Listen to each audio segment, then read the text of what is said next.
Halo Tribuners, berikut rangkuman berita terpopuler di Indonesia hari ini. Berita pertama, viral di media sosial, ibu 5 anak meninggal dunia saat antri minyak goreng. Namun suami dari salah seorang warga Teluk Bayur yang dikabarkan meninggal sebab mengantri minyak goreng mengatakan bahwa sang istri sebenarnya belum sempat ikut antri minyak goreng. Sang suami Budianto menepis adanya pengakuan bahwa almarhumah istrinya itu dalam posisi desak-desakan untuk mengantri, melainkan baru melihat kondisi lokasi dan hendak mengantri.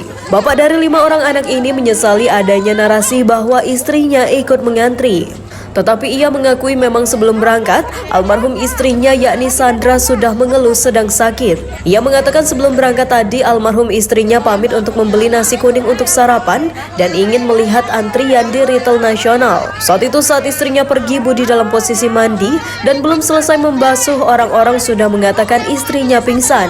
Sementara itu salah seorang pedagang yang berada di depan retail nasional tersebut, Sinta, melihat adanya kejadian tersebut. Ia mengatakan seorang ibu di Berau pingsan lalu meninggal saat antri minyak goreng.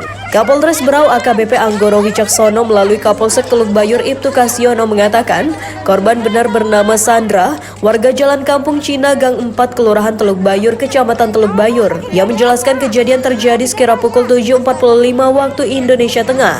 Saat itu korban bersama warga lainnya sedang menunggu retail tersebut buka untuk membeli minyak goreng.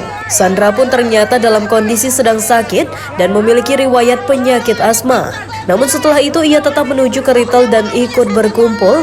Tak berselang lama korban pun jatuh pingsan.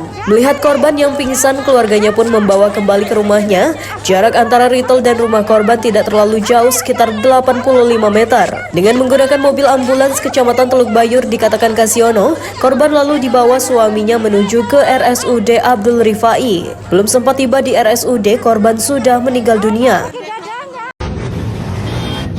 Berita kedua, sebuah video viral di media sosial menampilkan ribuan pembalap off-road terjebak di dalam kubangan lumpur.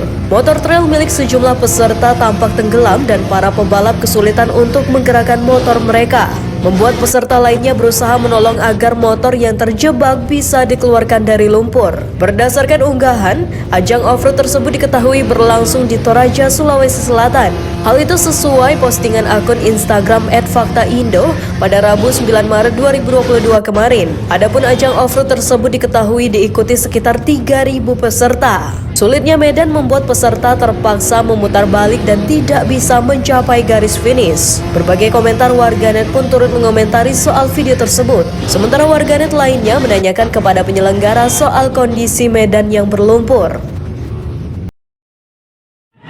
Berita ketiga, 2 ekor kerbau silaga adu tanduk di SPBU Talung Lipu, Toraja Utara pada Jumat 11 Maret 2022. Informasi diperoleh awalnya 2 kerbau silaga di arena yang lokasinya tak jauh dari SPBU. Namun kedua kerbau kabur dari arena, kemudian saling kejar di jalan raya hingga masuk ke lokasi SPBU. Dalam video viral beredar saat kerbau masuk SPBU, sejumlah pengendara kaget. Bahkan ada yang belum mengisi BBM dan terpaksa tancap gas menjauh dari SPBU.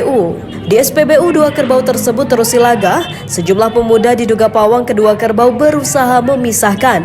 Namun kerbau terus silaga, akibatnya tanaman hias di SPBU rusak terinjak kerbau tersebut. Berita keempat, banjir bandang terjadi di sejumlah desa di Kecamatan Kerek, Kabupaten Tuban pada Kamis 10 Maret 2022 akibat hujan deras mulai pukul 15.30 waktu Indonesia Barat hingga 17.55 waktu Indonesia Barat. Peristiwa alam tersebut membuat sejumlah jalan fasilitas umum terdampak luapan. Di antaranya Desa Karanglo, Padasan, Temayang, Margomulyo, Jarorejo, Sumber Arum, dan Winong. Bahkan rekaman video yang beredar menunjukkan sebuah mobil terseret akibat terjebak derasnya arus banjir hingga harus dievakuasi. Tak hanya itu, dikabarkan rumah warga juga ada yang roboh, tepatnya di Desa Padasan. Dari hasil penelusuran, mobil warna silver jenis MPV itu terjebak mulai petang, namun hingga malam belum berhasil dievakuasi. Sementara itu, Dan Ramil Kerek, Kapten Arm Abdul Gofar mengatakan anggotanya para Babinsa langsung terjun ke lokasi. Diperkirakan ada 100 kakak permukiman warga terendam banjir di 2 desa, yaitu di Desa Temayang dan Padasan. Bahkan ada 2 unit rumah warga roboh, yaitu milik Marsilan dan Sulaiman warga Desa Padasan. Untuk saat ini keduanya sudah mengungsi di rumah keluarga agar lebih terjamin keamanannya. Berita kelima, merek perawatan kecantikan MS Glow meminta maaf soal kehebohan brand lokal yang mengklaim tampil di Paris Fashion Week. Lewat unggahan di Instagram resmi, MS Glow menyampaikan permohonan maaf mereka atas apa yang terjadi belakangan ini. MS Glow menyatakan baru pertama kali berkolaborasi dengan desainer Amerika sehingga membuat mereka terbawa euforia. MS Glow berharap pengalaman mereka mengikuti ajang fashion di Paris itu menjadi pembelajaran untuk meningkatkan kualitas agar tak lagi terjadi hal serupa ke depannya. Pemilik MS Glow, Sandi Purnamasari, pernah mengklarifikasi soal brandnya yang ikut pergelaran fashion di Paris itu. Melalui Instagramnya, Sandy menunjukkan video pergelaran busana Leanne Marshall serta Instagram Fashion Week online yang juga menggunakan tagar Paris Fashion Week. Istri juragan 99 itu mengakui ia tak banyak tahu tentang dunia fashion. Ia hanya mengetahui bahwa ada merek lokal yang diberi kesempatan untuk kolaborasi dengan merek luar negeri. Diberitakan sebelumnya kehebohan terjadi di media sosial saat brand atau merek lokal tampil di sebuah acara fashion di Paris yang diklaim sebagai bagian dari Paris Fashion Week. Demikian berita populer hari ini. Simak terus update berita terkini di YouTube dan Facebook Tribun Jambi.